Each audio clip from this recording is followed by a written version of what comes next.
Beleza, todo mundo está vendo aí os slides, né? Tranquilo? Pode falar. Não, ia dizer que tava vendo, sim. Ah, valeu. Então, na aula de hoje,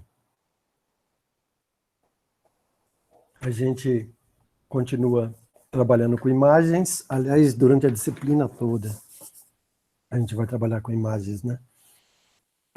Mas a gente vai ver algumas coisas da parte de amostragem hoje, principalmente os 3 tipos de amostragem que são realizados, né? E eu vou passar batido, assim, passar muito rapidamente também numa parte que vocês podem vir a utilizar em algum trabalho de vocês e que às vezes é negligenciada, mas assim, no passado foi muito utilizado. Hoje em dia o pessoal está indo mais para a parte de Deep Learning, né? E aí essa parte mais tradicional está ficando um pouquinho de lado, que é a parte relacionada às transformadas de Fourier e suas implicações aí em amostragem, processamento de imagens também. A gente vai ver aí alguns pares transformados e ver qual seria mais ou menos a aplicação. Por que a gente, às vezes, precisa entender um pouquinho nessa parte de processamento de sinais, né? Que, na verdade, a gente vê aqui em processamento de imagens. É só entender que processamento de imagens não é nada mais do que processamento de sinais em 2D, né? Em 2 dimensões. Ok? Bom, a gente está falando de aquisição de imagens, então a gente tem que falar de amostragem. O que é amostragem? Amostragem não é nada mais do que você determinar, no fundo é determinar um valor, né, que você quer para alguma coisa. Então, quando eu tenho uma amostra, a gente diz que, na verdade, a gente tem um valor, essa amostra, se eu tiver várias, se eu tiver uma sequência, né, de valores, eu passo a ter. Deixa eu autorizar alguém a entrar.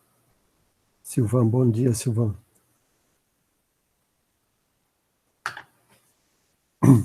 Se eu tiver uma sequência de valores, então eu tenho, muitos chamam uma sequência de amostras ou uma amostra com vários valores. Mas vamos entender para nós aí que a amostragem é esse processo todo aí de você pegar e determinar esses valores que vão estar aqui no plano imagem. É isso que a gente quer fazer, afinal de contas, né? E é isso que, quer dizer, é isso que as câmeras fazem para nós, e a gente quer tentar entender um pouquinho esse processo, como é que isso ocorre, ok?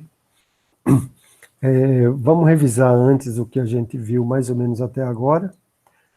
A gente já trabalhou, né, com a imagem em si, onde a gente tem energia de uma luz, né, que chega, sai, né, em 4π radianos em torno daquela luz, se for uma luz de bulbo, né? Por exemplo, a gente já viu o que é irradiância, que é a luz, na verdade, que chega na imagem, que é isso que a gente quer trabalhar, né? Na aula passada a gente viu um modelo para isso, na aula que vocês fizeram de forma assíncrona, né? Passei na sexta-feira, acho que todos receberam. E a gente viu questões de reflexão também. Reflexão lambertiana, né, que a gente está trabalhando aqui, que pode ser, tem um modelo lambertiano e tem um modelo espelhado, que é mais baseado nos trabalhos de Fong, né? Mas, para nós aqui, vamos entender que a gente está mais no outro lado aí, porque a maioria das superfícies, elas são, a maioria das superfícies opacas, né, não são tão espelhadas assim, ok? Então, o que a gente quer é pegar, o que a gente viu na aula passada foi pegar essa energia e jogar na imagem, e a gente viu que essa energia, ela varia dependendo da posição que a gente está no plano imagem, né? Lembrando que isso tudo aí é amostrado, né, espacialmente no tempo, né, também, a 30 frames por segundo. Nós vimos lá as equações básicas de câmera, né, que a maioria dos trabalhos aqui em visão computacional, a gente, na verdade, aproxima ela, na verdade, a gente joga ela fora, né? E usa o modelo pinhole, modelo de câmera, né? Mais utilizado nosso aqui. Ele não tem lente. Mas se tiver lente, a gente tem que considerar a equação de radiometria da imagem. E é claro, lembrando que, segundo essa equação aqui nos diz, né? A quantidade de luz da imagem varia de acordo com o cosseno quarta do ângulo aí entre o eixo óptico e a posição que a câmera está saindo, ou que a posição que o pixel faz, né, com o centro da imagem lá no plano imagem. Tá? Dá para determinar esse ângulo alfa, uma vez que a gente tem a distância focal, né, o f, a gente consegue, e a gente, se a gente souber o valor, o tamanho, né, de um pixel, tamanho em x ou tamanho em y, a gente consegue determinar esse ângulo também, né? Então, uma vez determinado esse ângulo, eu poderia aumentar, né, no caso, ou normalizando, poderia diminuir, depende do que você fizer no centro da imagem e na periferia. Mas dá para corrigir, essa é uma das primeiras correções que se faz, né? Tá? Corrigir a quantidade de luz que está chegando na imagem. Beleza, a gente viu também os modelos usados de projeção, né? Aqui em visão computacional. A gente viu basicamente 3 modelos, né? O modelo de projeção ortográfica, que é o modelo usado nos telescópios. Tem uma matrizinha lá que representa esse modelo como uma transformação linear, né? Na verdade, é só eliminar a terceira coordenada. A gente viu o modelo perspectivo também, que aí já é uma transformação não linear, e é o que a gente deve trabalhar mais aqui em visão computacional, mas a gente viu também que tem o modelo de perspectiva fraca, que você entende como perspectiva fraca quando você está a câmera longe dos pontos, a distância entre a câmera e os pontos, ela é grande o suficiente, ela é bem maior, né, do que a diferença de profundidade entre os pontos da imagem. Então, nessa hora, a coordenada z, que entra lá na divisão perspectiva, ela passa a ter entendida como uma multiplicação e você usa um z único para todos os pontos da imagem. Então, essa é a grande sacada aí do pessoal, quando o pessoal bolou esse modelo, né, para poder representar, simplesmente para conseguir representar isso como uma transformação que pode ser implementada por multiplicação matricial. Ok? Aqui está essas 3 projeções, né? A ortográfica, a perspectiva e a perspectiva fraca, né?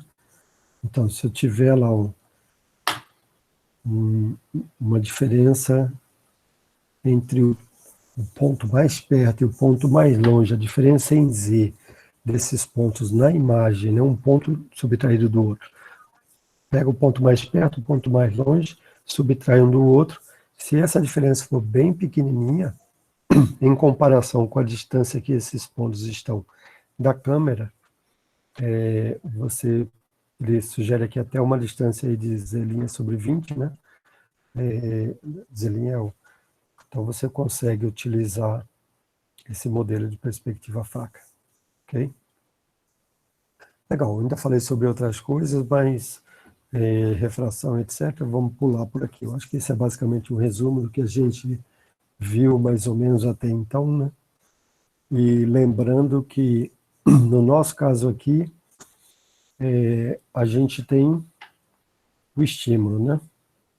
A gente tem aí o que a gente chamaria de F do mundo. Os estímulos foi calculado a partir de alguma função que se jogou o F da cena, né? Uma função em cima da cena. O que a gente quer fazer aqui em visão computacional é justamente o contrário. A gente quer determinar o mundo aplicando uma função ao contrário, né? A função inversa, o f menos 1 aí no estímulo. A gente tem o estímulo, né?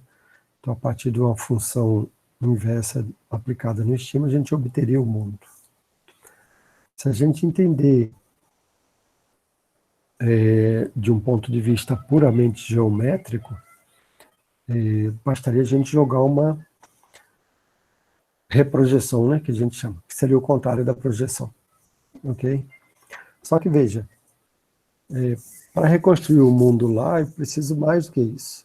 Se eu simplesmente, quando eu reprojetar, eu vou saber que um ponto que está aqui na imagem, quando ele for de volta para o mundo, ele vai estar ao longo de uma linha, né? Uma linha reta que, se você entender que o observador está atrás da câmera, essa linha ela sai do observador, o observador está atrás da imagem, desculpa, ela passa pela imagem e aí ela vai para a cena, né? Tá? O ponto lá na cena ele vai estar ao longo dessa linha aí. Tá? Então, com uma imagem só, a princípio, a gente não consegue fazer essa reconstrução. Tá? Então, para isso, existem alguns algoritmos que a gente vai ver, inclusive em visão computacional, alguns deles, que usam técnicas para conseguir saber aonde que esse ponto está quando você levar ele da câmera para o mundo. Porque ele vai estar em alguma posição lá no mundo, né? Então, onde é que ele estaria?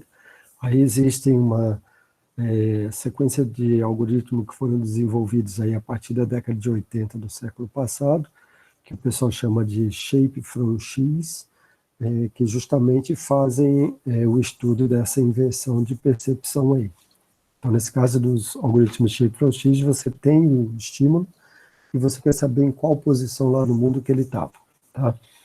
Algumas das técnicas são Shape from Motion, a gente vai ver aqui. Então, se você tiver um padrão se movendo na cena, né? A cena se movendo, ou se você tiver a câmera, né, se movendo em relação à cena, você consegue traduzir isso, você consegue usar...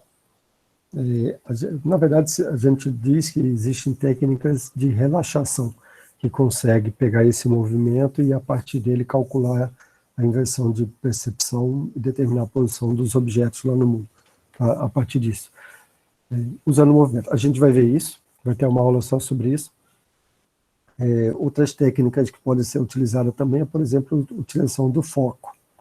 O foco, por definição, né, a gente consegue, a partir do contraste da imagem, saber se a imagem está focada ou não num determinado ponto. Então, a partir dessa determinação, na verdade, não do foco, mas da diferença de foco entre dois pontos da imagem, nesse caso eu consigo descobrir a diferença de profundidade, ou pelo menos eu consigo saber que esse cara aqui está mais longe do que esse, porque essa região está focada, essa região está desfocada, certo?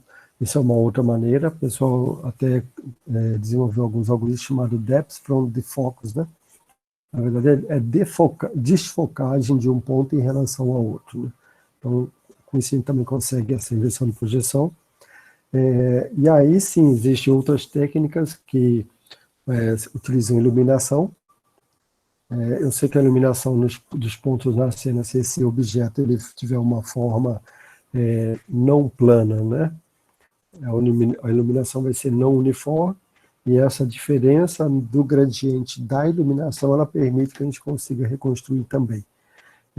Além disso, existe também, se eu iluminar uma cena, né, com duas lâmpadas diferentes, por exemplo, né, uma de um lado, aí apaga essa, acende a outra do outro lado, também é uma das maneiras que o pessoal conseguiu desenvolver ainda durante os tempos para poder determinar a profundidade.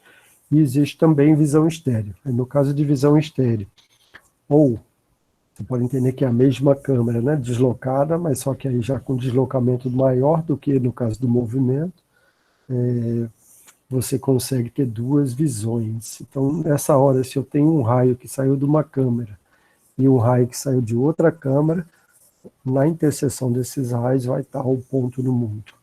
Aí é triangulação, por triangulação direta, entre o ponto e os dois centros de projeção, eu já consigo determinar a terceira, onde é que está o ponto lá na cena. A gente vai ver esses algoritmos todos aí com mais calma. Ok? O problema, então, dessas funções aí inversas é que ela não é bem condicionada, né? Na verdade, o estímulo está cheio de erro, né? o que eu tenho lá na imagem é cheio de erro. De onde é que vem esse erro? Esse erro vem justamente desse processo de captura, do processo de aquisição. A gente chama isso do processo de amostragem, né? Como a gente vai ver aqui, ok? Legal. Então, tudo que a gente sabe até agora é que uma imagem, para nós, ela é, na verdade, física, da forma física como ela ocorre, é uma distribuição da energia, né? Num espaço aí XY. Então, a gente pode entender como se fosse um filme, né, que está lá atrás na verdade, a imagem dessa maneira aqui, da forma física com F maiúsculo, ela é contínua, né? Então, e isso ao longo do tempo também, né? Então, eu teria x, y, lambda. O lambda a gente já viu que a gente quebra aqui em visão computacional em três, pelo menos em três, né? Outros três números, né? RGB, é transformado em RGB, mas o t continua no tempo, né? Então, veja, eu tenho três valores aqui, três tipos de amostragem que a gente chama diferente. A gente está mostrando no espaço. Quando eu for sair do contínuo para passar para o discreto, que eu preciso para representar no computador, eu vou ter a amostragem no espaço, eu não consigo pegar a cena toda, eu vou pegar um pedacinho da cena, né? E, na verdade, esse pedacinho ele vai ter uma dimensão X e uma dimensão Y, um tamanho, né? Ok? Ou seja, eu vou estar representando com um único valor essa regiãozinha pequena toda aí, que está ali dentro daquele espaço, certo? Eu vou ter também aí um lambda, que no nosso caso aí é quebrado em três valores, de RGB entre 0 e 255, já é outra forma de amostragem aqui, né? E eu tenho também um tempo, né? Posso deixar mais tempo, ou posso deixar menos tempo aí, para que eu consiga adquirir o valor que tem lá numa determinada posição. Se eu abrir o meu sensor e deixar ele aberto mais tempo, eu vou conseguir pegar mais luz, né? Se eu deixar ele aberto menos tempo, vou conseguir pegar menos luz. No nosso caso, esse tempo ele é constante, 1/33, normalmente, né? A gente usa 30. Bom, tem câmeras que têm resolução temporal muito maior do que isso, né? Mas a gente aqui em visão, com 33 milissegundos, nós já estamos satisfeitos no tempo de aquisição de um frame, de um quadro, né? Ok? Então a gente vê que pelo menos a gente tem três tipos diferentes aí de amostragem. Só para relembrar que existem outras formas de representação de imagem, mas a gente vai assumir essa forma raster aqui, né? Lembrando que existe a forma vetorial também, né? Inclusive para objetos, é uma das formas. Existe um padrão chamado SVG aí, que é utilizado em representações para a internet, né, para você colocar gráficos, design, etc. É muito utilizado. Mas a nossa forma é a forma raster, que a gente chama. O número constante de pixels. Bom, ela serve para propósito geral, lembrando que a gente tem problemas que a gente chama de aliasing, né? Na verdade, a gente vai ver isso durante a aula, mas quando a quantidade de quadradinhos da imagem não é suficiente, a gente diz que não é o padrão espacial, né, do meu sensor, ele não é suficiente para pegar a resolução espacial que a imagem tem, que a cena tem, né? Então, nessa hora, eu vou ter problemas de aliasing, ok? Mas o importante é que a gente tem aí uma matriz que é facilmente representada em computador, onde toda posição tem um valor. Isso é uma imagem para a gente, tá certo? Não vou falar mais disso, mas é isso aqui que está definido para nós como sendo uma imagem. A gente pode entender que isso aqui é uma função, né? Uma função 2D, onde para cada posição eu tenho um valor associado a essa função, certo? Obviamente, não é uma função conhecida a priori, o valor de cada posição vai depender do sensor que está capturando, né, naquela posição, e esse valor vai ser preenchido a partir de sensores, né, que eu tenho lá no reticulado, lá no uniforme, que representa que é o meu CCD, né? Ok? Legal. Eu posso entender que uma imagem, então, nessa hora, ela sai dessa forma visual que a gente está mais acostumado e a gente pode passar a entender ela como uma função onde para cada pixel tem uma elevação, né? Obviamente, se eu tiver 3 cores, eu vou ter 3 desses aqui, né? Um para R, um para G e um para B, ok? Mas aqui só para a gente abstrair, sair dessa forma que a gente normalmente associa aqui a uma imagem e passar para essa forma, entendendo que eu tenho uma função onde para cada ponto eu tenho uma elevação, ok? E o valor dessa elevação é justamente o nível de cinza aí, né? Tá? Se eu tiver uma imagem a cores, obviamente eu teria um desse para cada banda aí, né, que eu tiver. Tá? O que acontece é que ela não é assim contínua, né? Nesse caso aqui já está mostrando que ela está discreta, né? Eu tenho uma série de quadradinhos e para cada quadradinho eu vou ter um valor elevado lá. Isso fica mais evidente nessa outra imagem aqui, certo? E aí o processo de captura dessa imagem, dessa maneira aqui, é que a gente chama de amostragem. Como é que foi feita a amostragem, né? Então, a amostragem envolve alguns fatores aí. Primeiro, eu tenho uma dimensão em x e em y para cada quadradinho desse. Segundo, eu vou ter um valor, qual é a altura máxima que ele pode ter, né? E qual a quantidade de alturas, eu vou ter que discretizar isso também, que eu posso colocar aqui dentro. Seria a outra, né? E a terceira é a própria precisão na determinação desse valor também vai ser influenciada pelo tempo, né? A quantidade que eu posso deixar aberto sem sensores. Foi o mapeamento lá daquela forma física, né? Para essa forma aqui computacional de representação de imagem. Então, fazer a amostragem significa determinar, na verdade, essa função aí para que eu possa ter uma imagem agora entendida de um outro ponto de vista, de um ponto de vista mais matemático, né? Ok? Legal. Então, aqui só para a gente ver a diferença em resolução espacial. Resolução espacial iria influenciar no tamanho de cada quadradinho desse daqui, né? A área de cada quadradinho desse é que vai me dar a resolução espacial. Aqui eu estou com uma resolução espacial melhor, né? Maior, a gente diz, eu tenho mais pixels aqui nessa imagem, né? E nessa daqui eu tenho menos pixels, né?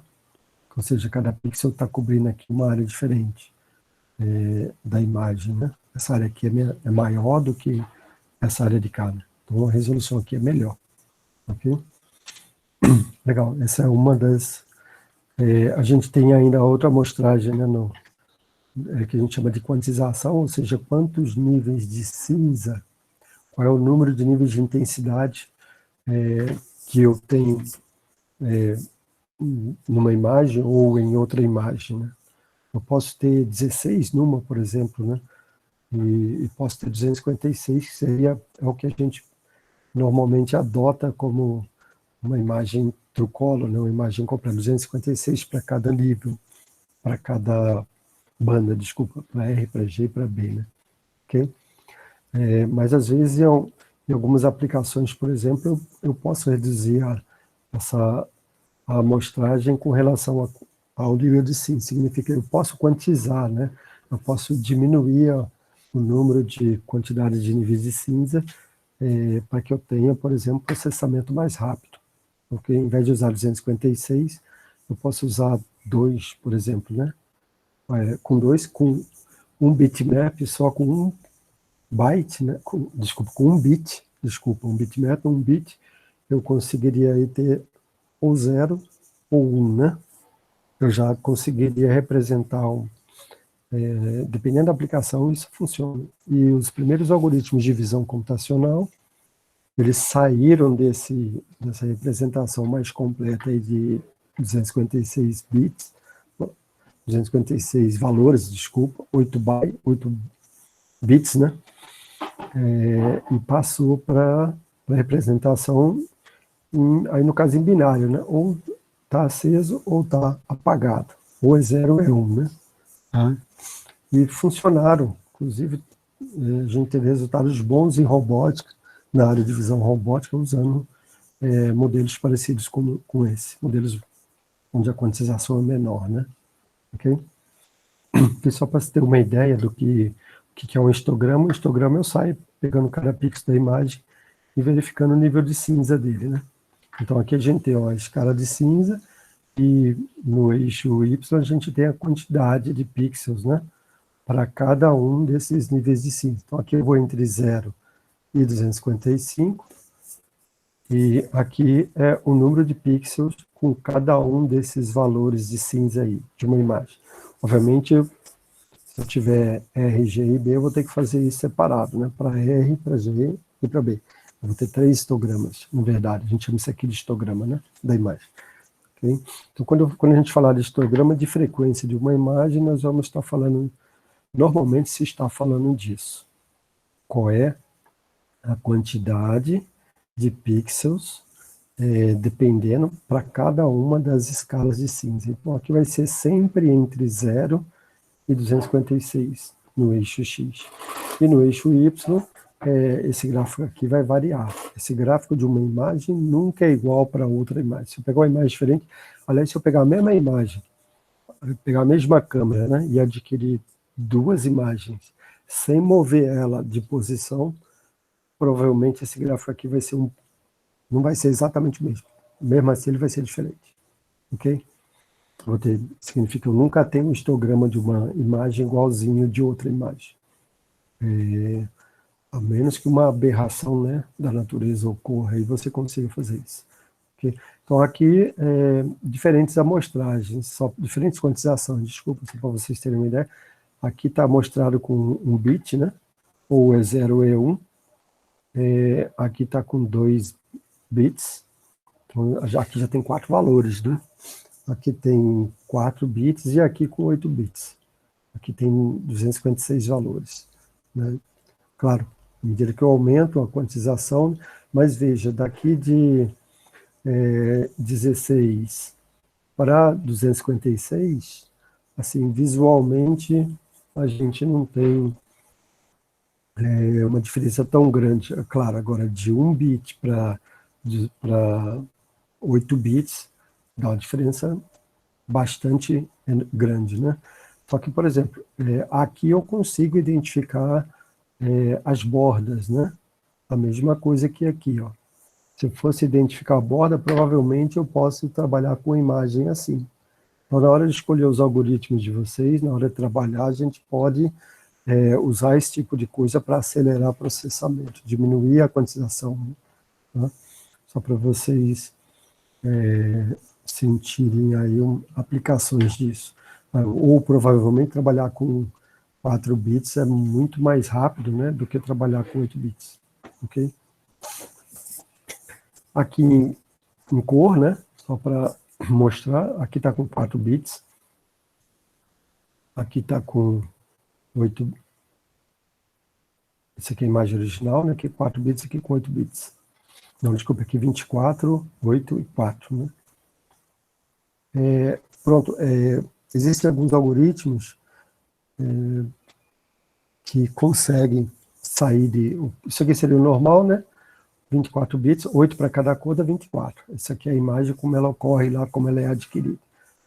Para transformar daqui para cá ou daqui para cá, para diminuir a quantidade de bits na representação, esse é o processo. Existem alguns algoritmos que foram desenvolvidos para isso.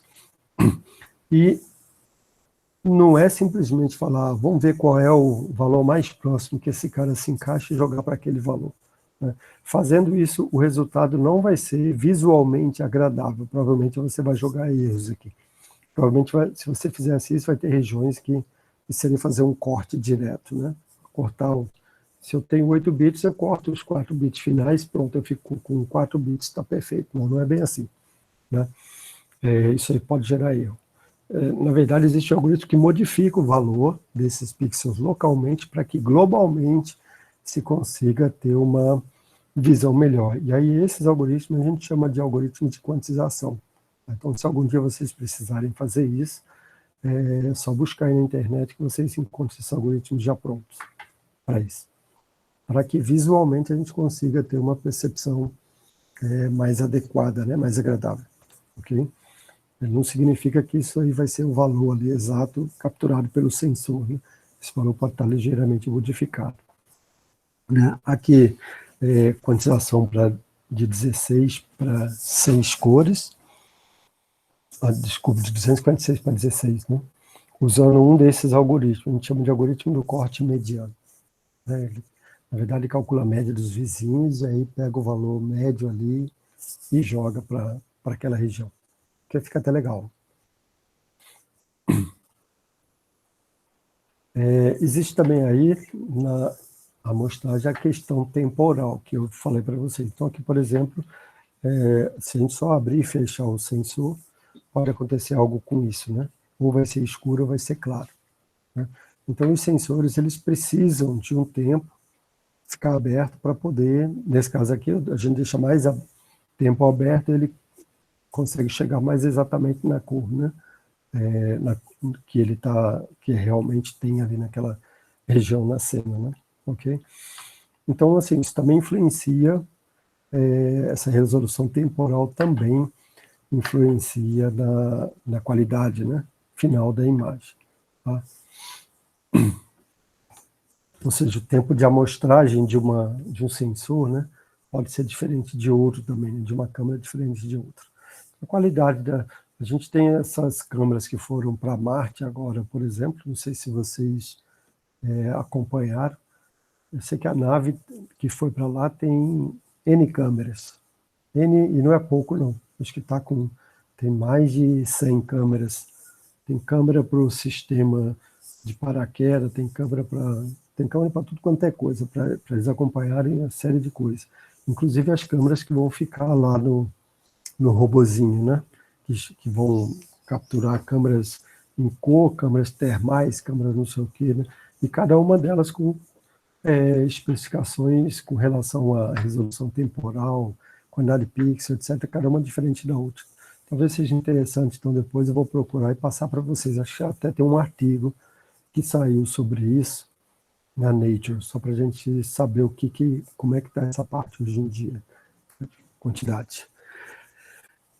Para entender melhor esse processo, então, de amostragem, a gente precisa, eu falei que eu vou passar isso aqui rapidamente, precisa entender como é que isso... Entender um pouquinho de transformada de Fourier, tá certo? Não sei se vocês se lembram do delta de Dirac. Na prática, uma amostragem, né, ela pode ser entendida como essa função aqui passada na imagem para um determinado ponto. Uma coisa legal do delta de Dirac é que a gente já está em 2D, né? Para vocês observarem. É que ele é para uma região embaixo de onde ele está, né? Ou seja, quando x igual a epsilon e y igual a eta, ele dá uma resposta infinita, é como se eu tivesse um sensor que dá uma resposta infinita ali, e fora dessa região, quando x é diferente de epsilon e quando y é diferente de eta, ele dá a resposta zero. Então pensa que eu tenho um aparato desse e passo esse aparato na imagem, o que eu vou estar fazendo? Toda hora que é infinito eu vou estar mostrando, né, essa imagem. Tá? Se eu pegar isso e colocar na forma de um pente e sair passando ele assim na imagem, eu vou estar com uma série, né, aí eu já tenho o que a gente chama de... Se eu pensar isso em 1D, seria um point, em 2D seria uma série desses deltinhos, aí um do lado do outro. Eu posso entender que os sensores funcionam como vários desses, né, colocados. Tá? Eles dão aquele impulso infinito para poder capturar o que tem ali naquela posição. Quando a gente passa para estudar as propriedades do delta de Dirac, elas são legais por conta disso. Se eu pegar a integral do delta de xy, de x dy, de uma região pequenininha, de menos epsilon até mais epsilon, menos eta até mais eta, né? Isso vai dar 1. Certo? Por isso é que apesar da gente ter uma resposta infinita aqui, né, está dizendo que é infinito, mas quando eu faço a integral disso, quando eu faço a integral da integral, é como se fosse a convolução, né? eu vou ter resposta sendo 1. Por conta disso, quando eu passar ele numa imagem, né, completa, significa, quando eu for para a transformada de Fourier dele, eu vou ter o próprio f de xy. Isso é chamado de Sifting Property. Ok? Transformada de Fourier, não sei se vocês se lembram, mas essa Sifting Property garante que a gente vai estar amostrando a imagem, que quando eu fizer a amostra da imagem, que eu for tentar depois fazer a reconstrução, essa reconstrução vai ser perfeita. Né? Então, é justamente o contrário que a gente vai estar fazendo aqui depois, processo ao contrário. Então, se eu tiver usado isso aqui, analogicamente falando, isso aqui é mais fácil de entender. Mas quando a gente parte para a matemática, fica um pouquinho mais difícil. Mas vamos pensar, se eu tenho sensores que conseguiram capturar toda a energia de uma determinada, de uma determinada cena, né? Eu vou conseguir reconstruir, é isso que isso aqui nos diz, eu vou conseguir reconstruir de maneira perfeita essa minha região ou área. Tá? Isso é conhecido como Sifting Property. Tá? E aí o delta de Dirac, quando a gente passa para aquela propriedade para discreto, né, a gente passa a ter somatório, ok? E aí ele vira, na verdade, uma função, ele vira delta de Kronecker, né, deixa de ser contínuo e passa a ser discreto, e aí ou é 0 ou é 1, não vai ser mais infinito, né? Então, quando n é igual a 0, ele dá 1, e ao redor daquilo, né, isso aqui é também conhecido como a função pulso, né, para o pessoal que estudou processamento de sinais. Tá? Uma coisa legal dele é que se eu aplicar uma escala, né, no x, se eu já tiver calculado em x e multiplicar isso por um determinado ponto, é a mesma coisa que dividir pelo módulo dessa escala que eu apliquei. Ok? Isso aqui também depois é aplicável aqui quando a gente fala de transformada de Fourier. Transformada de Fourier, só para vocês saberem que existe, e na verdade a gente não aplica a transformada de Fourier em imagem, o que a gente faz é usar a BFT, né, que é a versão mais rápida. Na verdade a gente usa FFT, que é a versão rápida Fast Fourier Transform, né, que é a versão rápida da transformada de Fourier. Mas, por definição, ela é dada por essa equação aqui. A transformada de Fourier de uma função de f de xy, a gente representa ela pela letra maiúscula, e a gente sai do domínio xy, sai do domínio espacial, né? E a gente passa para o domínio da frequência. O que significa a frequência? Frequência espacial. Significa a quantidade. Se eu estiver trabalhando com câmera, normalmente, eu vou estar trabalhando em graus, né? Em ângulos. Eu vou estar representando aqui ciclos por grau. Certo? A gente sai da frequência espacial, desculpa, a gente sai do espaço e passa para a frequência espacial. Isso aqui significa o quanto o meu padrão está mudando. Se eu conseguir codificar, né, o quanto, é isso que a transformada de Fourier faz para a gente. Ela consegue codificar o quanto o padrão está mudando ao longo do seu espaço. E nesse nosso caso que a gente tem câmera, a gente tem um ângulo de abertura, então essa mudança ela é em ciclos por radiano, né? Tá? Geralmente ela é medida assim, ok? Pensando em imagem. Então, F de UV está me representando frequência espacial, né? Quanto que está mudando o meu padrão de acordo com cada pedacinho da imagem, se muda muito. É isso que a Fourier, que é transformada, nos faz. Então, na verdade, é uma transformada. Eu saio de um espaço e entro para um outro espaço. É não linear, né? Não tem como representar isso aqui linearmente, mas existe aí uma equação que, na verdade, não existe, porque I, se você se lembra, é raiz de menos 1, raiz de menos 1 é um número que não existe. Por isso que não dá para calcular ela, mas, na verdade, a gente calcula uma aproximação para ela. E existem algumas outras funções, por exemplo, o wavelets, que o pessoal entende que também é uma aproximação aí para a transformada de Fourier. Tá? Bom, então, por definição, a transformada de Fourier de f de x, y, que a gente chama de f de uv, ela é a integral duas vezes, né, de menos infinito a mais infinito, de f de x, y, vezes a variávelzinha u e, lá o número s, se vocês se lembram dele, elevado a menos i vezes 2π, eu estou em 2D, né, então é ux mais vy. Tá? 2π está multiplicando aqui o x e vy. Se fosse 1D, a gente só teria o x, né, aqui. E isso integrado ao longo das direções x e y. Tá? Essa é a definição da transformada de Fourier. Por que ela é importante? Pelo menos vocês saberem que ela existe. Em alguns casos, vocês conseguem analisar padrões, vocês conseguem reconhecer algumas figuras ou algo na imagem, né? Essa imagem, a gente consegue dizer, olha, essa imagem aqui, ela é dessa coisa aqui, porque eu utilizei, a gente chama de assinatura isso, né?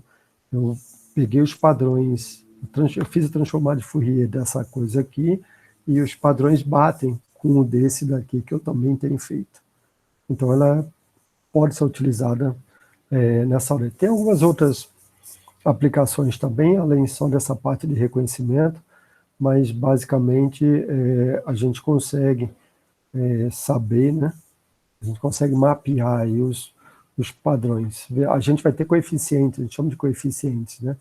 Na verdade, a gente transforma, sai do espaço e a gente continua com uma série, né, que tem vários coeficientes. E esses coeficientes da transformada de Fourier, eles são únicos, né, para cada imagem. A gente consegue ter uma assinatura daquela imagem, né? Ok? Então, aqui no caso, normalmente a gente trabalha em ciclos por pixel, né? Da variação aí da intensidade, ok? A transformada inversa de Fourier, se eu tiver a transformada de Fourier, voltar para o espaço, né, aplicar essa outra função aqui. Tá? O que está mudando daqui com relação àquela outra? Eu só não tenho, eu tenho f de uv aqui no lugar de f de xy, né? E vou ter o restante, só que agora eu vou integrar, né? A diferença é se eu vou, ao invés de integrar ao longo de dx, dy, vou estar integrando ao longo de du e dv agora. Né? É isso que muda aqui nas duas. Tá? Mas, essencialmente, a parte interna, o miolo, né, vai continuar quase o mesmo. Ok? Então, assim, dá para sair de um para o outro, dá para voltar do outro para o um. Tem algumas outras propriedades que a gente vai ver na sequência, mas eu não espero que vocês saibam muito sobre isso. A gente não vai exigir isso aqui em visão, mas só para vocês saberem que existe, que se no futuro, isso aqui é transformado de Fourier, que ele falou lá, mais ou menos, jogou para a gente, né, o que era. Ok? Legal. Aqui tem alguns pares, né, transformados, só para vocês saberem. Aqui está em 1D, né, não está em mais. Então, função box, aqui o retangular, né, ela se transforma no sinc, né. Tem função triangular, tem a gaussiana, né, que é legal, né, a gaussiana transformada gaussiana, ela é 2 sobre alfa dividido por alfa quadrado mais w ao quadrado, né, ok. Lembra do delta de Dirac, né, a transformada de Fourier dele é 1. Então, por isso que ele garante uma amostragem perfeita, aí, como se fosse uma amostragem perfeita para nós. Aqui tem outras funções paint, né? Como é que se eu tiver uma função diferenciada n vezes, como é que fica a transformada de Fourier dessa função? Ok?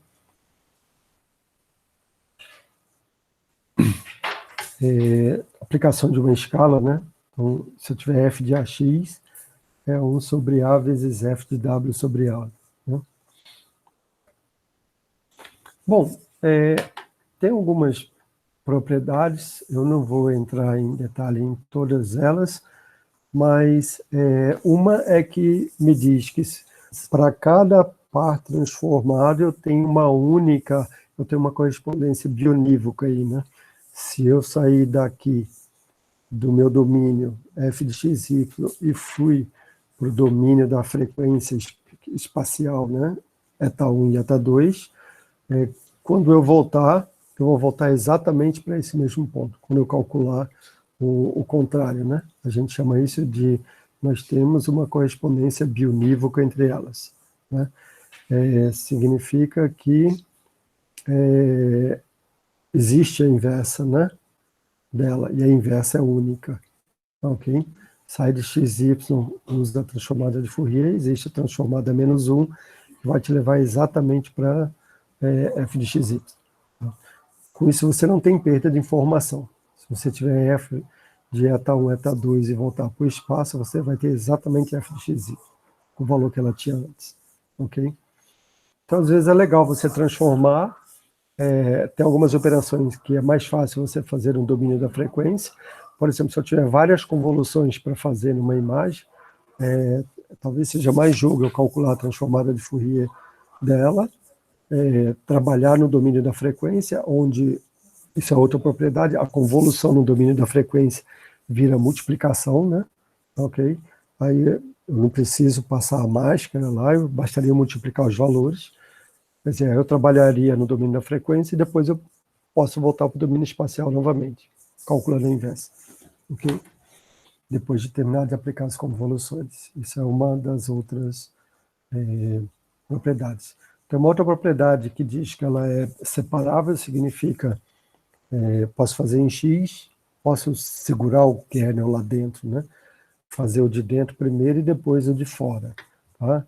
Isso aí é separar as integrais, deixar uma integral no de dentro e a outra integral no de fora, ou seja, fazer primeiro em x e depois em y. Né? Ela é separável, ok? Essa é uma propriedade legal. Tem uma outra propriedade que se chama teorema do deslocamento.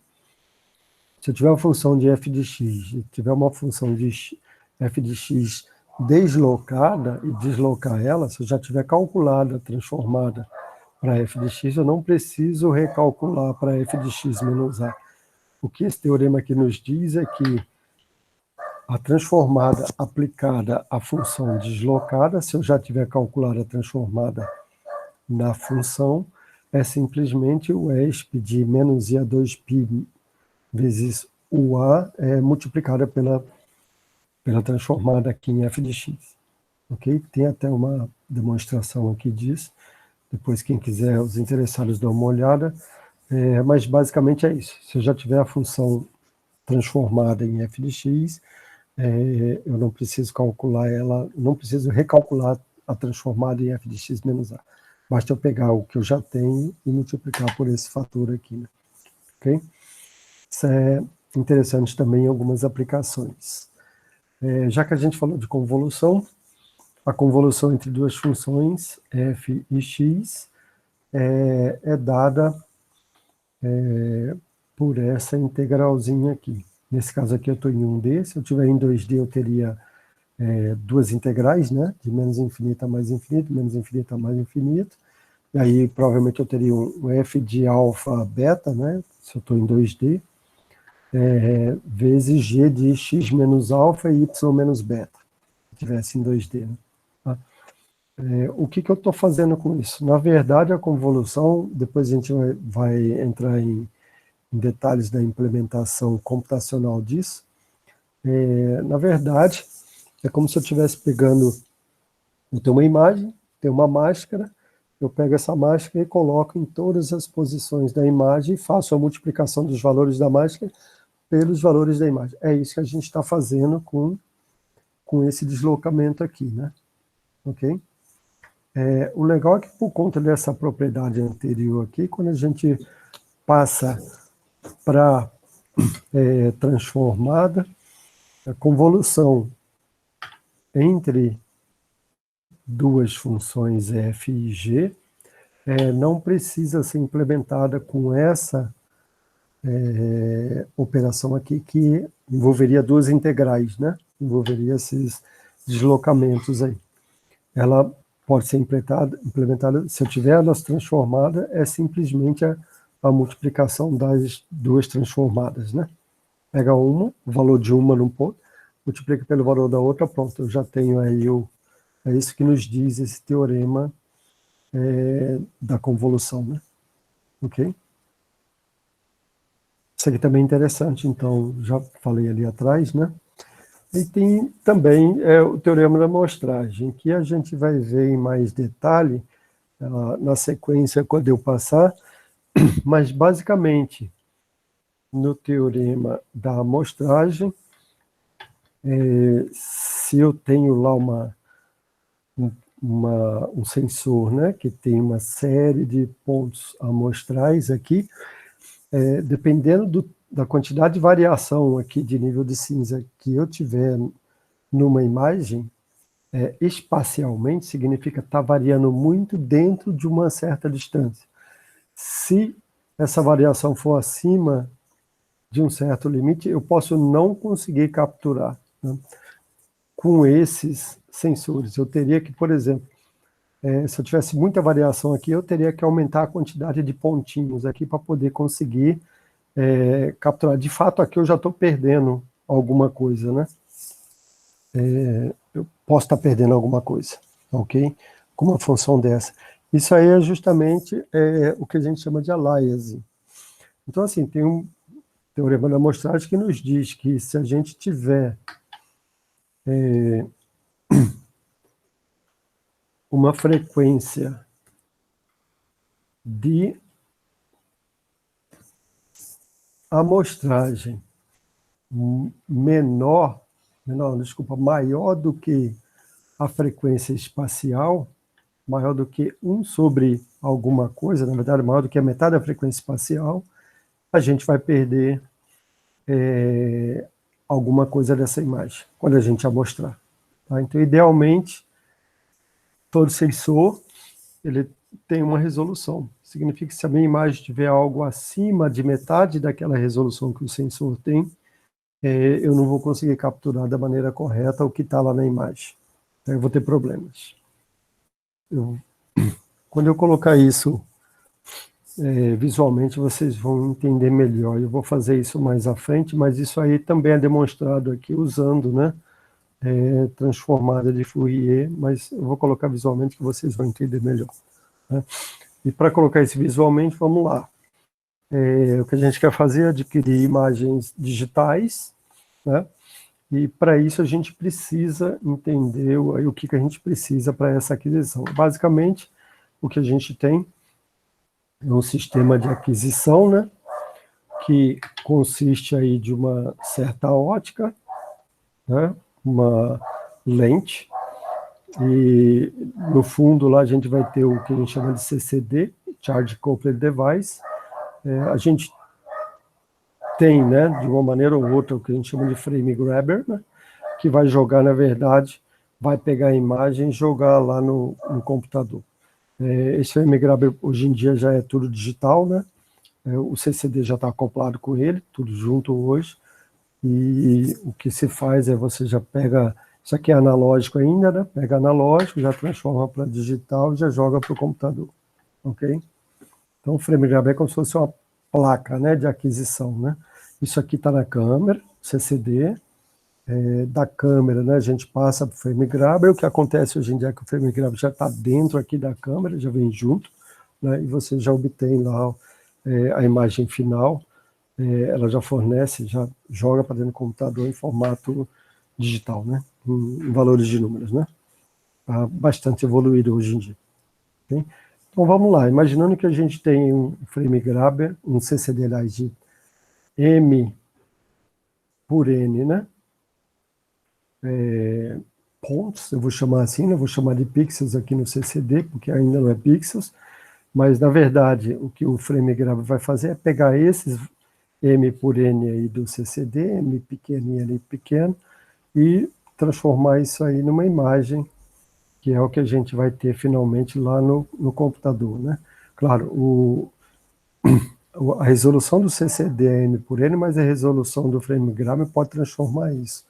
Pode aumentar ou pode diminuir, né? Depende do poder, depende da qualidade aí do sistema que eu tiver comprado, ok? Bom, no fundo a gente vai ter, no final, né, uma matriz M grande por M grande, que é o que a gente quer determinar, onde E de J seria o valor de cada pixel, né? Nessa matriz M por N, que é a minha imagem final. Lembrando que aí o I indexa a linha e o J indexa qual é a coluna, né, que eu estou. Tá? Normalmente, as nossas câmeras digitais, né, já joga isso para valores entre 0 e 255, tá? Que é o que a gente normalmente deve trabalhar aqui em computação gráfica também. Ou seja, 1 byte é suficiente.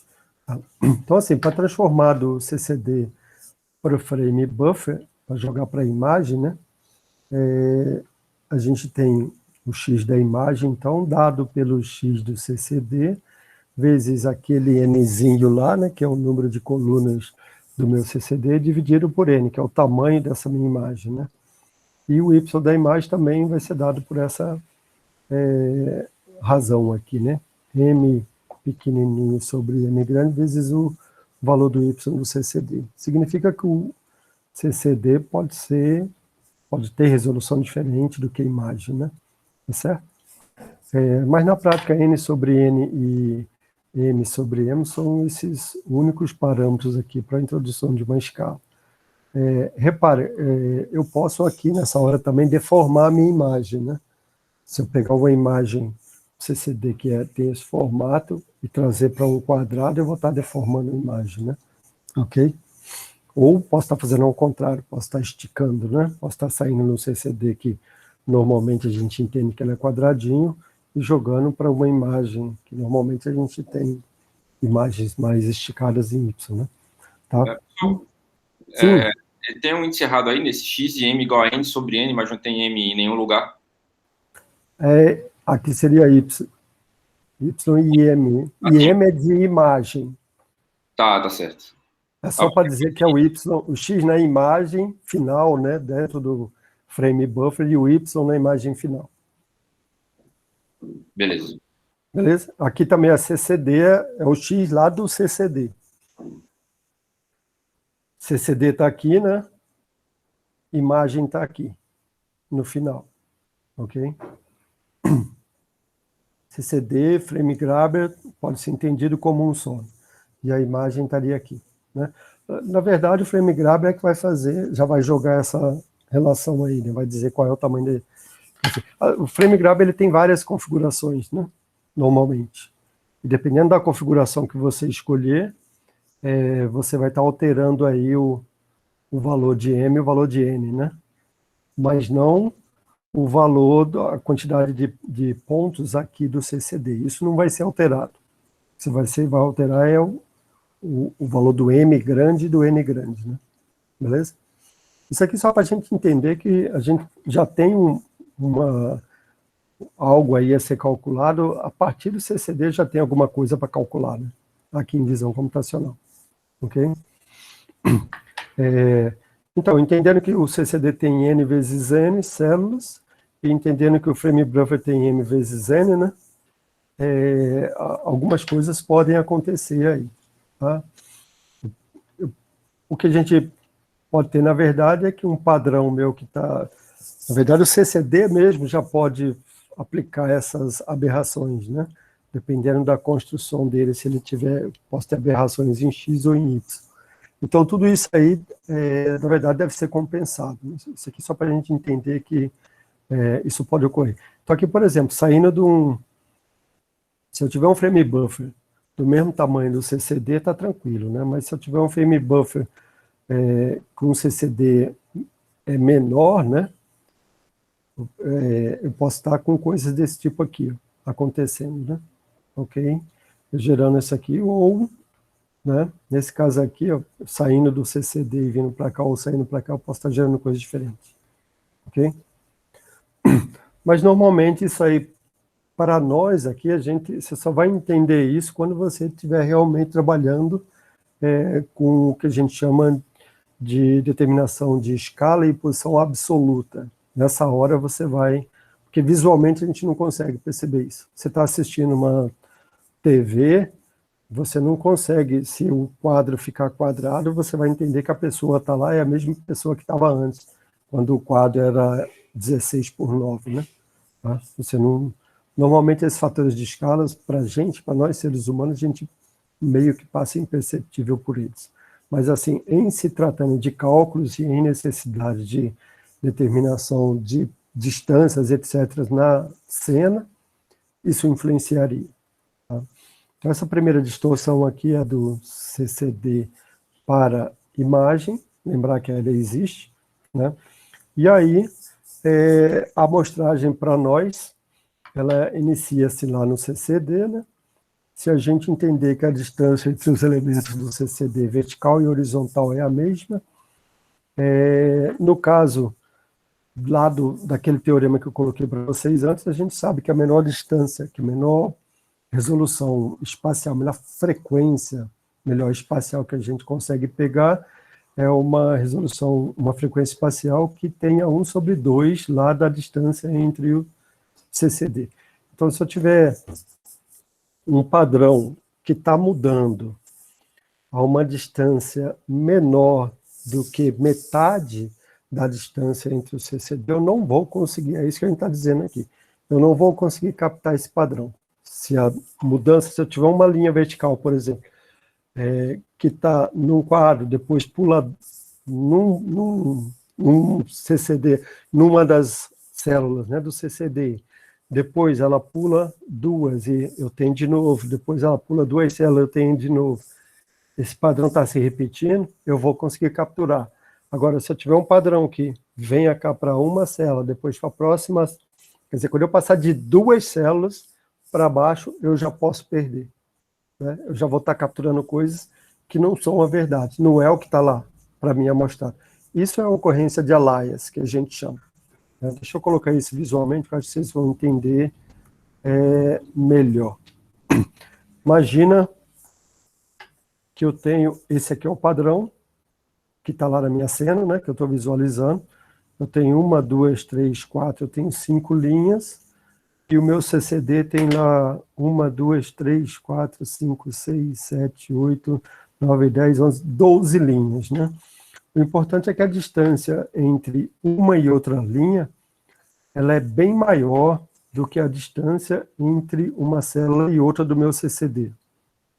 É maior do que metade, maior do que 2 vezes. Se eu tivesse essa distância aqui menor do que 2 células do CCD, a distância entre 2 células, eu já teria, como esse caso aqui, por exemplo, aqui está menor do que 2. A partir daqui, mais ou menos, já começa a ter problema. Então, o que vai acontecer nessa hora aqui? O meu CCD vai pegar essa linha, né? Aí depois ele vai pegar essa linha aqui e vai pegar essa linha. Repare, isso aqui vai estar preenchido com o valor do nível de cinza que teria esse padrão aqui. Não sei qual valor que é esse, ok? Mas, de fato, aqui a gente conseguiu capturar perfeitamente o que está acontecendo lá na cena, né? Vamos ver nesse outro caso aqui. Coloquei o CCD, é o mesmo CCD que estava aqui, foi colocado lá, tá certo? Esse pixel aqui vai ser preenchido todo nessa região, pelo valor dessa, ele vai conseguir capturar. Aqui também ele vai conseguir capturar. Ele vai conseguir capturar, a gente vê que ele está pegando certinho, de 2 em 2 aqui. Por acaso a distância está exatamente a mesma aqui, né? Aqui também está se repetindo, está pulando sempre, né? 1, 2, 3, está pegando certinho. Tá? Quando eu venho para cá, nesse caso aqui, ó, a distância entre esse cara e esse, ela já é quase a mesma que a distância entre o primeiro e o segundo aqui. Então aqui provavelmente, como ela está um pouquinho menor na verdade, né? Se a gente olhar lá o último, essa distância aqui, ela já está quase igual a 2 quadradinhos, né?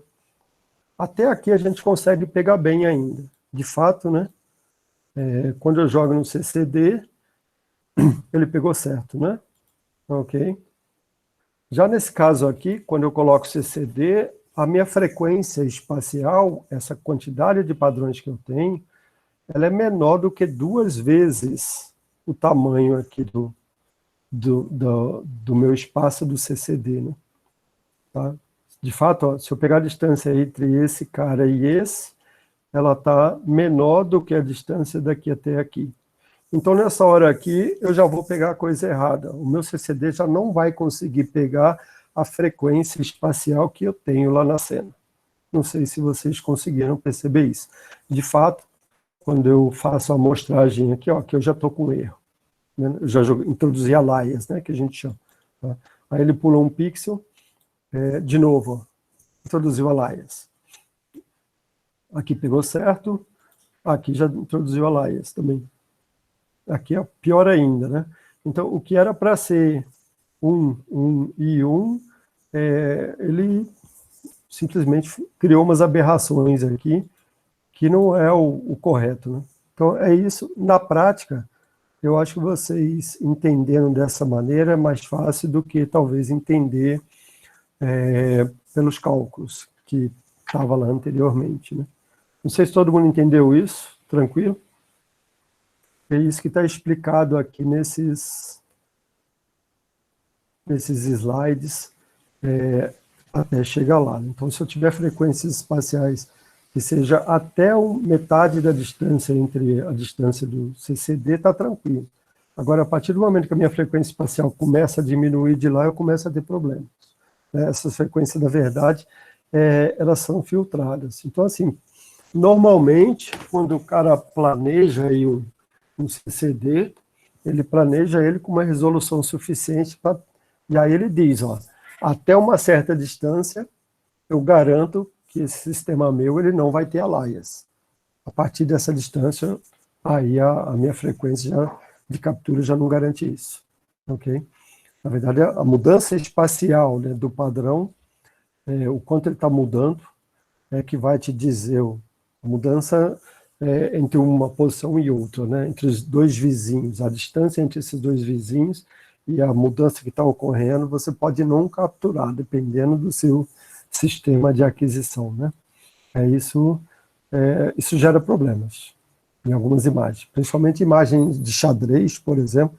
Às vezes o padrão, quando chega no infinito, né, você perde a noção de que aquilo é um xadrez, né?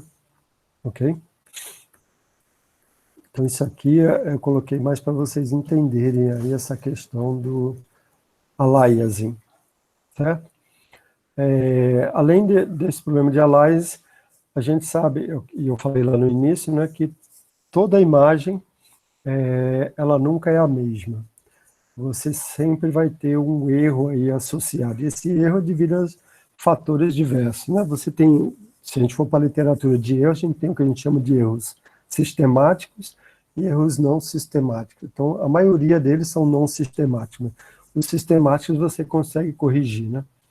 Erros sistemáticos são a parte geométrica, né? Onde é que está indo lá na imagem, isso a gente consegue determinar. A parte de radiometria, por exemplo, que a gente viu, né, anteriormente, isso pode ser considerado um erro sistemático, mas esses outros erros que a gente vai tratar agora são erros que você não consegue modelar, né? Ou provavelmente consegue, mas as câmeras, o pessoal que fabrica as câmeras se preocupam muito em deixar essa imagem sem esses erros, né? Então, assim, se vocês pegarem a câmera de vocês e adquirir 20 imagens aí agora, mesmo que seja de uma cena estática, paradinha, etc., essas imagens não vão ser iguais. E aí tem como você calcular esse erro. Qual é o erro da câmera de vocês, certo? Para isso, faça essa aquisição de várias imagens, depois calcula a média, né? O valor médio aí, ou seja, pega essas imagens, é como se fizesse isso, né? Somasse todas as imagens e calculasse o valor médio, aí você, digamos, teria uma imagem média, né? Dessa cena. Aí sim dá para calcular o desvio padrão, né? Ok? Dá para calcular o erro absoluto também. Tá?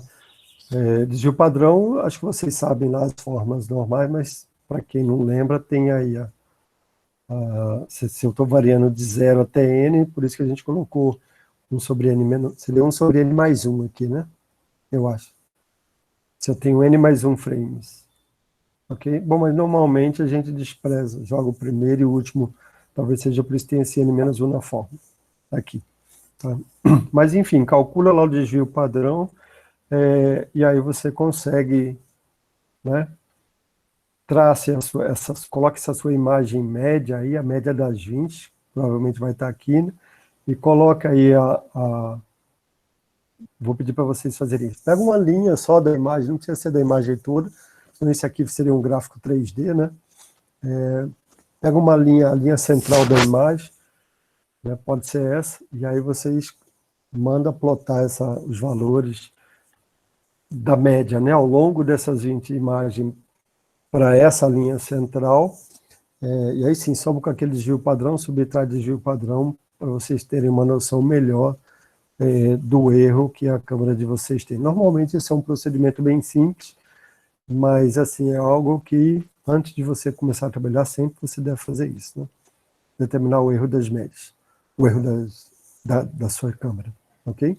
Só para vocês verem que vocês vão encontrar erros. Esses erros podem ser, sei lá, a própria lâmpada fluorescente, né? Que é o que a maioria das pessoas utiliza hoje em dia, e também é recomendável, né? Por ser mais econômica, óbvio. Ela traz, ela dá erro, né? Você não consegue adquirir a mesma imagem, mesmo estando com a mesma iluminação, sem mudar exatamente igual, né? Você sempre vai ter problemas, ok? Aí, sim, dá para você ver calcular o maior erro, né? O menor erro, dá para trabalhar com isso, né? Tá, então eu sugiro que vocês já implementem isso aí eu não sei se o OpenCV tem isso implementado, provavelmente não, mas é fácil de fazer essa implementação e é bom que vocês já vão usando aí, né, o OpenCV para manipular a imagem de vocês, né? Ok? Então, isso aí vai ser um primeiro trabalho de vocês. Vou pedir que vocês façam um relatório, né? Só para abstrair, normalmente, algo desse tipo aí, né, que a gente chama de erro sinal ruído, é expresso em decibéis. O que é decibel? Um decibel, na verdade, é 10 vezes o logaritmo da base 10 entre o sinal e o ruído, né? Não sei se vocês já viram isso, mas se eu tiver o sinal, né, que é a minha imagem, e o erro, dá para mim determinar isso a gente chama de SNR, né? Determinar esse SNR em decibéis, ok? Se bem que hoje em dia a gente nem usa mais log, né? Mas ainda quando você fala tantos decibéis, o pessoal já entende mais fácil. Ainda consegue entender, né? Principalmente tratando do som, né, a gente consegue entender, né? Legal, tem outra, isso aqui é simplesmente desvio padrão, né? Erro, que é baseado em média de desvio padrão, mas você tem outras maneiras também de determinar, por exemplo, o quanto cada ponto do seu CCD está acoplado com os vizinhos, certo? Então, se você pegar um ponto central lá no seu CCD e uma região ao redor dele, dá para determinar o que a gente chama de covariância para essa região aí, né? Para isso você precisa também de percorrer, né? Realizar essa operação que calcula a covariância na imagem, assim, para determinar se você tem, na verdade, o que a gente chama de crosstalking, né? Se um CCD interfere no vizinho. Provavelmente um vai interferir nos 4 vizinhos, mas aí quando você passa para 8, talvez hoje em dia vocês já não vão conseguir notar mais o gráfico disso. Seria algo que começa alto aí no central, né? Depois ele cai. Então seria algo assim, que tem um valor alto aqui no canto, né, essa função, e depois ela desce. E fica zero para o restante. Esse é o que a gente chama de covariância. E a equação que calcula a covariância na imagem, na verdade, isso aqui é a autocovariância, né? É essa equação aqui, ok? Se a gente quiser entender ela melhor, a gente tem que entender aí o que são... bom, n ao quadrado é o tamanho, né, da área considerada, n por n. Normalmente a gente calcula ela numa região quadrada, né? Eu tenho um NI' aqui, que é algo que vai entre n menos i',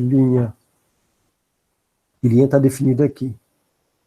É entre 0 e n menos 1, e aí eu jogo o i' aqui também para definir o n i'. E o nj' é a mesma coisa, né? O j' está definido também aqui. Então, na verdade, eu estou variando dois índices aí, i' e j' de 0 até n menos 1, criando a partir dele outros dois índices, que a gente chama de n i' e de nj', e usando esses caras nessa fórmula aqui de baixo, né? Cadê ele? Está ele aqui. Então, somatório de igual a 0 até n i', j igual a 0 até nj', de j menos o mi, né? A média na região, ou seja, então antes de entrar nessa fórmula eu tenho que passar nas imagens e calcular a média, né, dessas imagens,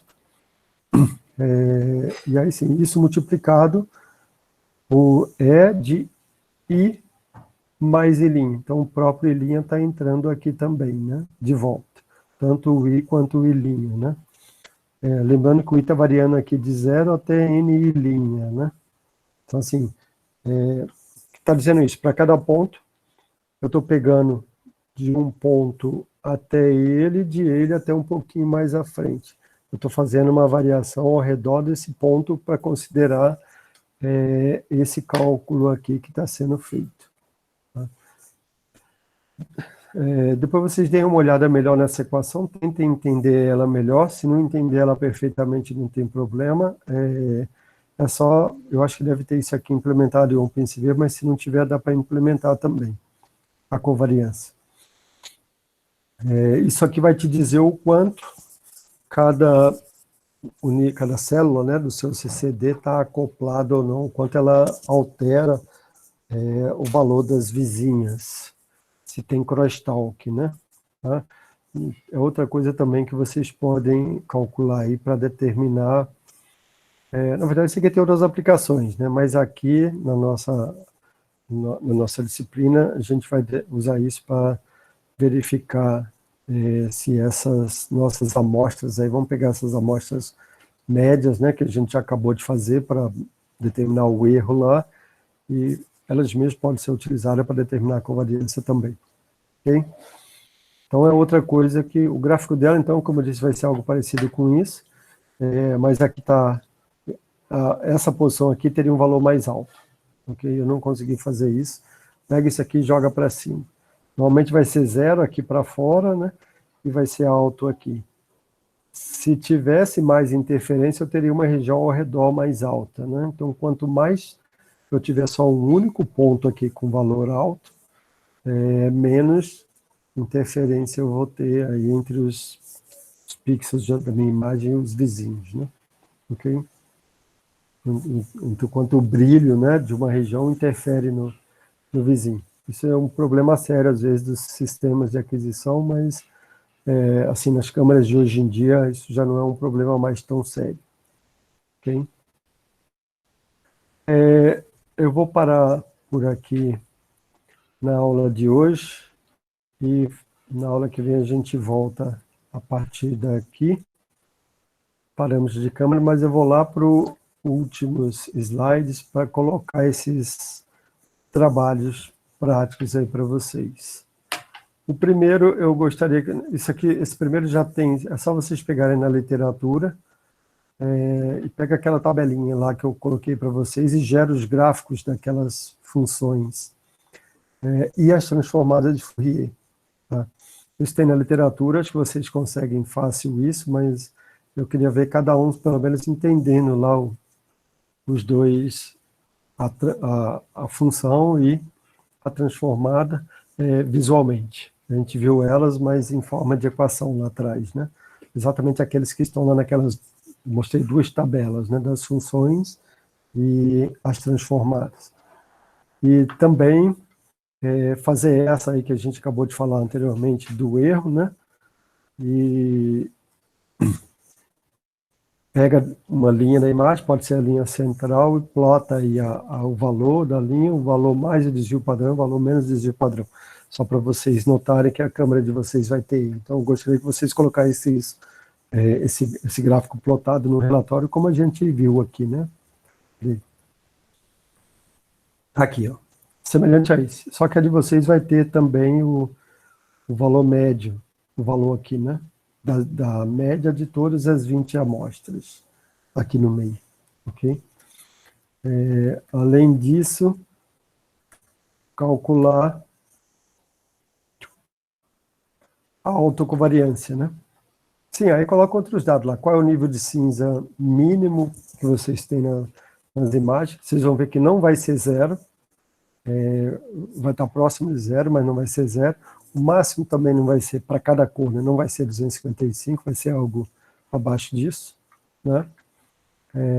Sei lá, qual é a taxa de amostragem da câmera de vocês? Se vocês conseguirem pegar esses dados, é importante já para a gente ter esses dados aí mais para frente, vocês podem ver utilizados, né? E também fazer essa uma da autocovariância, né? Tentar plotar o gráfico aí da autocovariância para essas 25 imagens amostradas aí numa área, só que eu quero uma área pequena, né? Se vocês for fazer para a imagem inteira, se for HD, vai demorar muito tempo. Então, pega uma área pequena, 32 por 32 pixels centralizado, por exemplo, e faz numa área pequena, só para ver se tem interferência entre o brilho, né, de um pixel e o pixel vizinho. Provavelmente vai ter entre 1 ou 2 pixels, talvez não mais do que isso. Significa que um pixel interfere só no vizinho, não mais do que no vizinho, né? Ok? Dá para entender aí essa questão do crosstalk, né, que existe. Infelizmente, não tem como resolver isso, né? É um problema de eletrônica que o pessoal tem trabalhado, mas a gente chega a uma coisa ótima, ao melhor, né, que se consegue fazer. Beleza? Entenderam aí os trabalhos? E aí, na aula que vem, a gente volta, então, para agora sim, né, entrar na parte de calibração de câmera. Na parte inicial de câmera, vamos entender melhor aí a parte geométrica, o modelo pinhole, né, que a gente vai utilizar aqui, e ver realmente como é que aquelas projeções lá que a gente começou a falar são colocadas aí no processo todo, ok? Só vou interromper a gravação, por hoje é isso, né, obrigado.